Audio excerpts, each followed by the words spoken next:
Do you know why this electrical bulb glows? Why this electrical fan moves? Why any electric appliances work?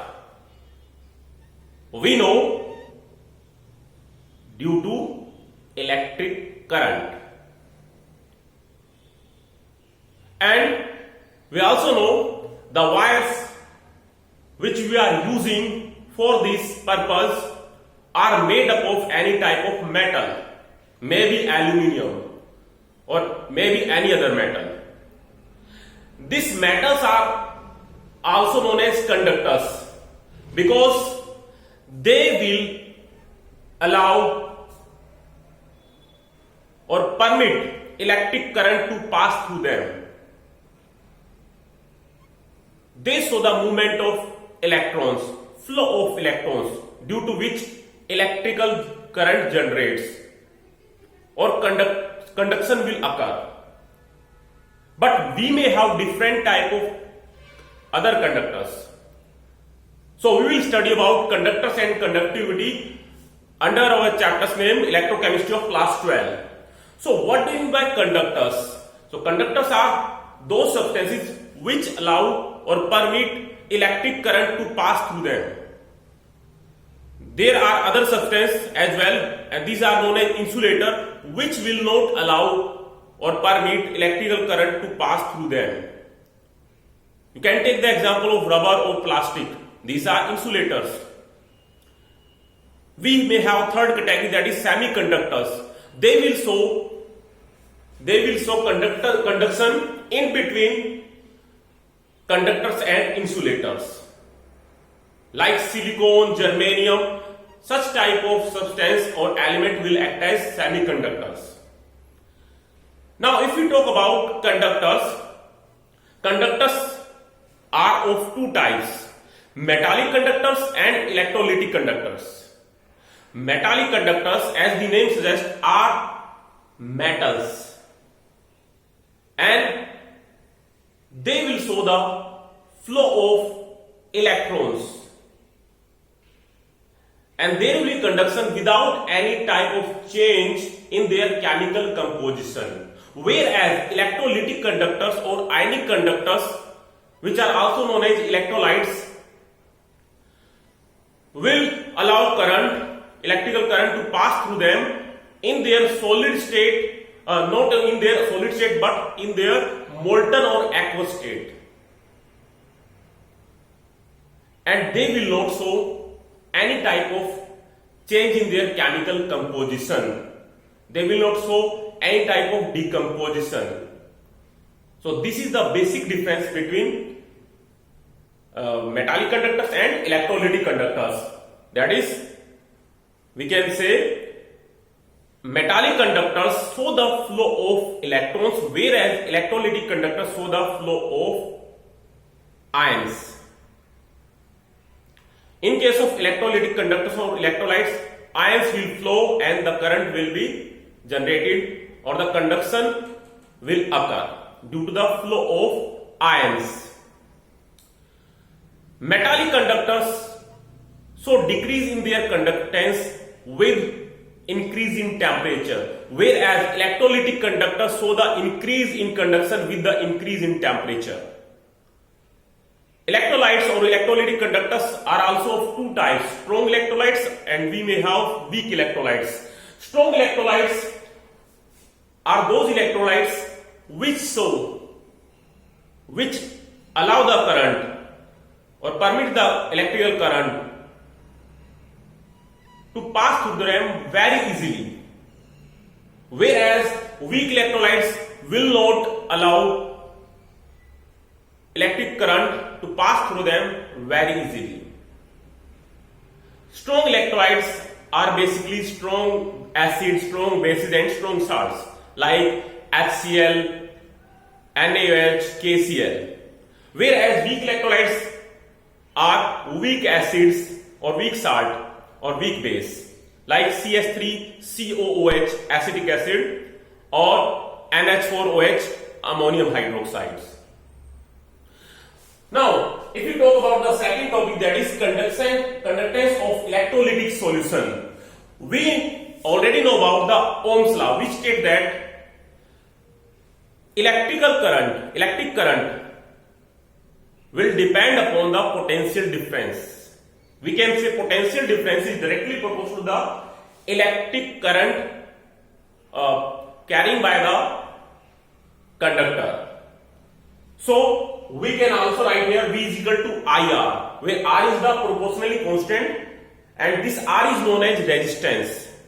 So resistance of any wire of any substance will depend upon the length of that wire and area of the cross section, we can say area of that wire. So directly opposed to length but inversely opposed to the area. So we will have R directly opposed to L by A, or R is equal to rho L by A, where rho is the Greek letter for this symbol and it is representing the resistivity.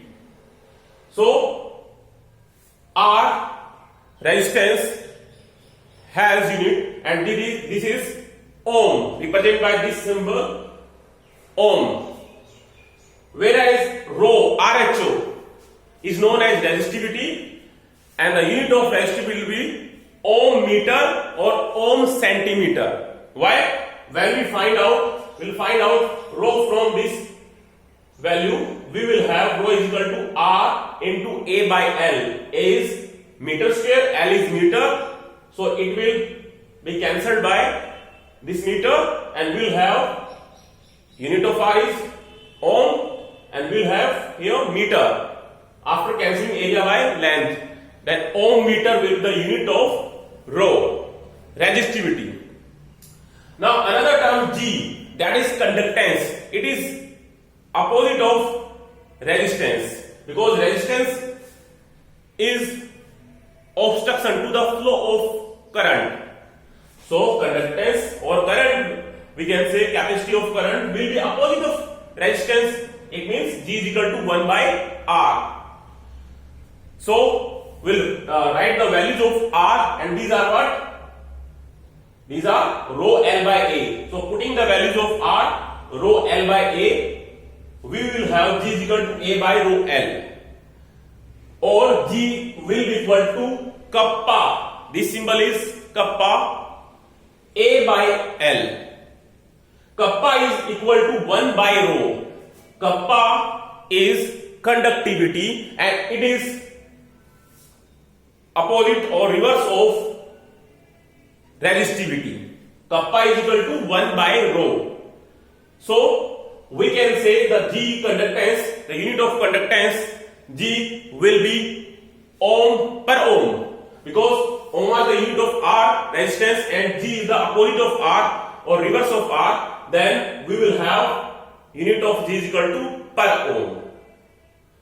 It can be represented by Simon by symbol of S, whereas kappa or conductivity will have unit per ohm per meter, or we can also write Simon S per meter or S per centimeter.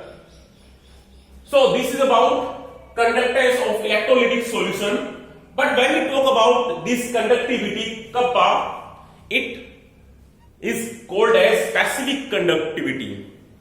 We may have different type of conductivity depending upon the solutions. And these conductivity are equivalent conductivity and molar conductivity. Equivalent conductivity is equal to kappa into 1000 by, that is, we can say normality, because we know concentration for equivalent solution will be normality, whereas this symbol is lambda. So lambda equivalent is equal to K into 1000 by C equivalent, whereas lambda m, that is molar conductivity, will be equal to kappa into 1000 by Cm, where Cm is the molar conductivity, or we can say molar concentration, and lambda m is our molar conductivity. So this is equivalent conductivity and this is molar conductivity. The basic difference is only that when we are taking our ions and we are showing their conductance conductance or specific conductivity when we have electrolytic solution in equivalents, in gram equivalents. But when we are taking our electrolytic solution in moles, then we represent Cm, and such type of conductivity will be known as molar conductivity. Now, what are the effects or impact of concentration on equivalent conductivity and molar conductivity, on specific conductivity and molar conductivity? Now, if we talk about specific conductivity or conductivity will so decrease in specific conductivity occur with dilution. Dilution means less concentration. So if we decrease the concentration, then the specific conductivity or kappa will be decreased, whereas molar conductivity will be increased with dilution. So when we decrease the concentration, it means dilution will be high. So when we decrease the concentration, molar conductivity will be increased. So with dilution, specific conductivity decreases, but with dilution, molar conductivity increases. Now when we are talking about why this happen, the specific conductivity and molar conductivity both are conductivities. So why specific conductivity is showing a difference with respect to the molar conductivity when dilution occurs? When we are talking about conductivity always decreases with dilution, because we think that number of ions which we are using per unit volume decreases. But thing is that when we are talking about molar conductivity, number of ions are going to be decreased, but per unit volume, we are talking about the volume which is containing moles, this volume will be going to be increased. That's why molar conductivity will be increased as compared to specific conductivity, because we are taking our solution in moles in case of molar conductivity. Now, if you are talking about the molar conductivity in case of strong electrolyte and weak electrolyte, what will happen? Molar conductivity will be known as limiting molar conductivity. Limiting molar conductivity, and it will be represented by, we can say, lambda naught m. This is limiting molar conductivity. When it happens, when the molar conductivity or conductivity approaches zero के पास जब conductivity पहुंच जाते हैं तो उसे हम कहेंगे limiting molar conductivity बन चुकी है. So in case of strong electrolyte, we know strong electrolytes have the great efficiency of dissociation. So potassium chloride is our strong salt or strong electrolyte, will be dissociated into K positive and Cl negative ions very easily.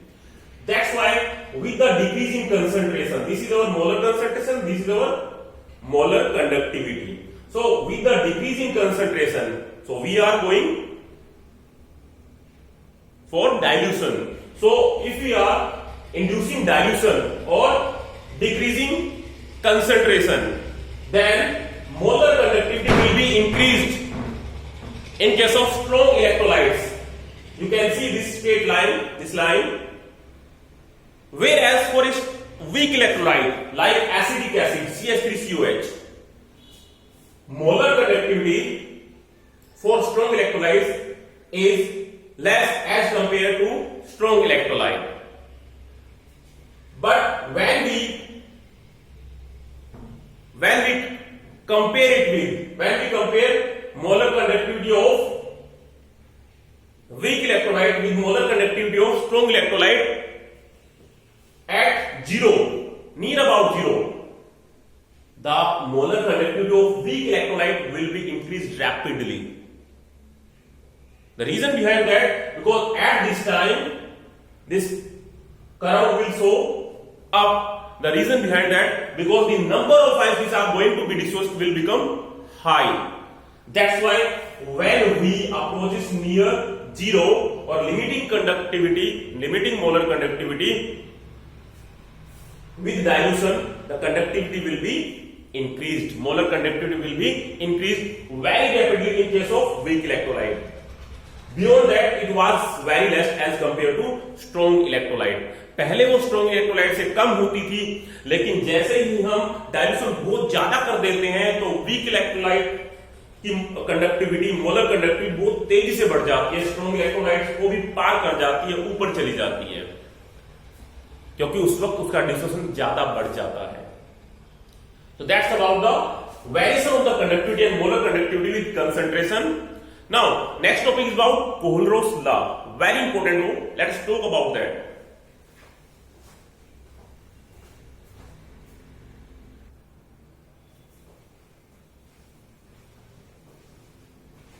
Kohlrausch law. Kohlrausch law can be defined as, that is Kohlrausch law, and it can be defined as limiting molar conductivity at infinite dilution. We were talking in last topic about the molar conductivity at infinite dilution, lambda node m. So the molar conductivity, which is limiting molar conductivity at infinite dilution for an electrolyte, is equal to the sum of individual contribution made by cation and anion of that salt, cation and anion of that electrolyte. We have expression, and that is, if we are thinking about sodium chloride as our electrolyte, so lambda node m, that is molar conductivity at limiting molar conductivity at infinite dilution. Limiting molar conductivity, we can say that is at infinite dilution. Molar conductivity at infinite dilution. So this limiting molar conductivity of NaCl is equal to limiting molar conductivity of Na positive plus limiting molar conductivity of Cl negative. So if you want to calculate molar conductivity of any electrolyte at infinite dilution, or want to calculate limiting molar conductivity of any electrolyte, it will be equal to sum of contribution made by cation and contribution made by anion. It means sum of molar conductivity of cation and anion. और वो भी हम limiting value पे लेंगे, infinite dilution पे लेंगे. So that is about Kohlrausch law. इसका मतलब हर एक कैटायन और एनायन किसी इलेक्ट्रोलाइट की कंडक्टिविटी में अपना रोल प्ले करता है. So where it is used, what are the application of Kohlrausch law. Kohlrausch law की एप्लीकेशन क्या है? We can use this Kohlrausch law in calculation of molar conductivity of unknown electrolyte. How? हमारे पास कोई electrolyte दे नहीं रखी है, लेकिन उसकी मोलर कंडक्टिविटी हमें निकालनी है. हमारे पास कोई इलेक्ट्रोलाइट है जो अननोन है और जिसकी मोलर कंडक्टिविटी हमें निकालनी है. How we can calculate? For example, if you want to calculate molar conductivity of any type of salt, suppose NaCl, at infinite dilution, we know that is equal to lambda Na plus Cl negative. Now molar conductivity of NaCl is not known to us, so we want to calculate, but we have molar conductivity of, suppose we have molar conductivity of H2O, that is suppose X, and we have molar conductivity of NaOH, suppose it is Y, and we have that will represent by molar conductivity at infinite dilution. Like this is molar conductivity at infinite dilution for NaOH, and we have also molar conductivity of HCl. Suppose that is Z. Because the total molar conductivity of this water will be equal to the H plus ion, molar conductivity of H plus ion plus molar conductivity of OH negative ions. Likewise, this molar conductivity at infinite dilution for NaOH will be equal to molar conductivity of Na positive ions and molar conductivity of OH negative ions. Likewise, molar conductivity of HCl, this electrolyte at infinite dilution, will be equal to molar conductivity of H plus ion and molar conductivity of Cl negative ions. So we can consider that this is equal to molar conductivity of H plus ion and molar conductivity of OH negative ions. Like Y is equal to molar conductivity of Na positive ions and molar conductivity of OH negative ions. Like Z will be equal to what? Molar conductivity of H plus ion and molar conductivity of Cl negative ion. So this is according to Kohlrausch law. Now how you will calculate NaCl? You can calculate very easily, because we want to find out Na and Cl. Na and Cl. You can think about that. Whatever the value given for this Na positive, the value of molar conductivity for Na positive and the value of molar conductivity of Cl negative can be calculated by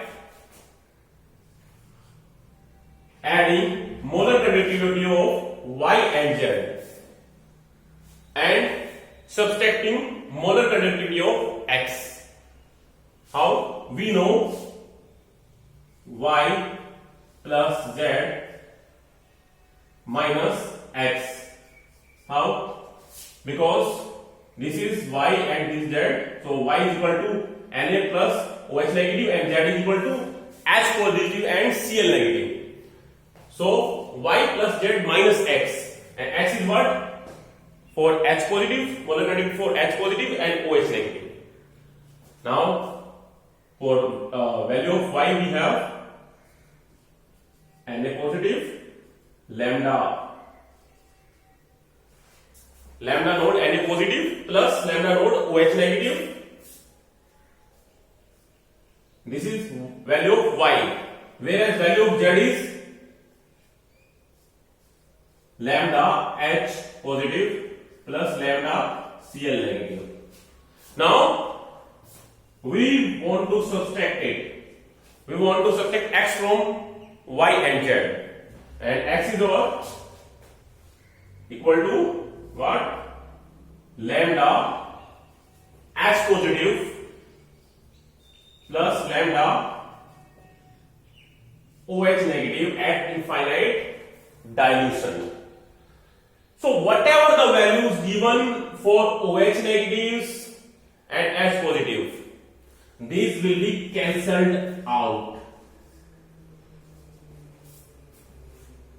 So we will have the values lambda Na positive and lambda Cl negative.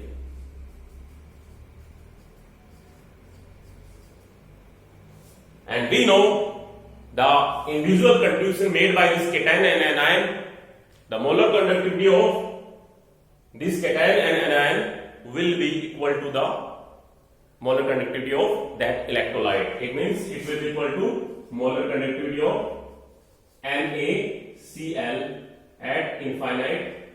This is molar conductivity. Molar conductivity eight infinite dilution. तो इस तरह से हम यहाँ पे NaCl की molar conductivity निकाल पाएंगे, क्योंकि हमारे पास NaCl की दी नहीं गई थी, हमारे पास H2O की दी गई थी, NaOH की थी, HCl की थी, और उनमें हमारे पास उन आयंस की दी हुई थी। तो जिन आयंस की दी हुई थी हमने उन आयंस की मोलर कंडक्टिविटी वैल्यू जो भी दे रखी होगी न्यूमेरिकल में, वो हम यहाँ पे रख देंगे। Na की जो देखिए Na की रख देंगे, यहाँ पे OH की रख देंगे, Cl की रख देंगे। इन दोनों को हमने जोड़ा और उसमें से इसको सब्सट्रैक्ट कर दे तो हमारे पास सिर्फ Na पॉजिटिव आयन बचा और Cl नेगेटिव आयन बचा। तो इनकी जो भी वैल्यू होगी, जो भी मोलर कंडक्टिविटी वैल्यू होगी, वो आपकी किसके बराबर होगी? NaCl की मोलर कंडक्टिविटी के बराबर। सो वी कैन कैलकुलेट और determine the molar conductivity of any electrolyte by applying Colruy's law, because this is molar conductivity at infinite dilution. So the molar conductivity at infinite dilution or limiting molar conductivity is equal to the sum of the individual contribution made by cation and anion of that electrolyte at infinite dilution. So now the second application, that is in calculation of degree of dissociation. In calculation of degree of dissociation. What is degree of dissociation? We know degree of dissociation is represented by alpha. It represents the how much molecules are dissociated. So alpha, degree of dissociation is equal to molar conductivity at any concentration divided by molar conductivity at infinite dilution. From this formula we can determine degree of dissociation or alpha. Alpha is equal to molar conductivity at any concentration, which will be equal to us divided by molar conductivity at infinite dilution. Now third application is in calculation of dissociation constant. Dissociation constant is represented by K, and we have studied in our class 11. In previous class we have studied that K, degree of dissociation constant, is always equal to C alpha square divided by 1 minus alpha. And for a weak electrolytes we can neglect this factor. So Colruy's law is applicable and it can be applied in calculation of molar conductivity of unknown electrolyte. It can be used to calculate degree of dissociation, and it can be used to find out dissociation constant. I am giving you masses, and this is related with this topic as well. You know, our thoughts are just like electrons or ions. And remember it, these thoughts have fast rate of conduction as compared to electrons and ions. So please always conduct positive thoughts. Keep in current with your studies. All the best.